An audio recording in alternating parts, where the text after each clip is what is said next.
ஐயனார் துணை சீரியலில் அடுத்து வர எபிசோடில் நம்ம வானத்தை இருந்துட்டு பாண்டிக்கு ஃபோன் பண்ணி நான் எங்கள் வீட்டில் ஸ்ட்ரிக்டாக சொல்லிட்டேன், எனக்கு மெடிக்கல் வச்சு தர சொல்லி, அதனால் நானும் கூடிய சீக்கிரத்துக்குள்ளே பெரிய ஆளாகி காட்டுறேன் அப்படின்ற மாதிரி சொல்லிடுறாங்க. நீ ஆனால் உங்கள் வீட்டை கம்பல் பண்ணி நீ அந்த ஃபமஸை வைக்கிறேன்னு அடம் பிடிச்சிட்ருக்க. ஆனால் நிலானி அப்படி கிடையாது. அவ்வளோ சொத்து அவ்வளோ பணம் இருந்தும் அவங்க தனியாக உழைச்சி முன்னேறணும்னு சொல்லிட்டு இப்போ இவ்வளோ தூரம் அவங்க கஷ்டப்பட்டு வந்திருக்காங்க.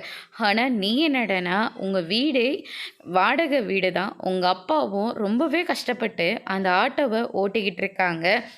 உங்கள் அண்ணனும் இங்கே ஒன்றுமே இல்லாமல் சுற்றிக்கிட்டு இருக்கான். உங்கள் அம்மாவும் வீட்டு வேலை பார்த்துட்ருக்காங்க. இதுக்கு நடுவில் உன்னை படிக்க வச்சதே ரொம்ப பெரிய விஷயம். இதில் நீ மெடிக்கல் ஷாப் வேறு வச்சு தர சொன்னால் அவங்க பணத்துக்கு என்ன பண்ணுவாங்கன்னு நீ கொஞ்சம் கூட யோசிக்கவே மாட்டியா? எதுக்காக வீம்புக்காகவே இப்படியெல்லாம் நீ பண்ணிக்கிட்டு இருக்கியா வானதி அப்படின்ற மாதிரி சொல்லிடுறாங்க. வானதி இதை கேட்டோன்னு இன்னும் ரொம்ப கோவப்படுறாங்க. எங்கப்பாமா எனக்கு நான் கேட்டதெல்லாம் கண்டிப்பாக செய்வாங்க. உனக்கு அப்படி செஞ்சு தரதான் ஆள் இல்லை. அதனால தான் நீயும் படிப்படியாக முன்னேறிட்டு வந்துட்டுருக்க.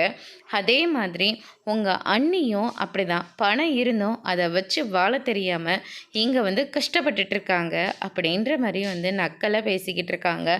அதோடு இன்றைக்கான ப்ரமோ முடிச்சிருக்காங்க.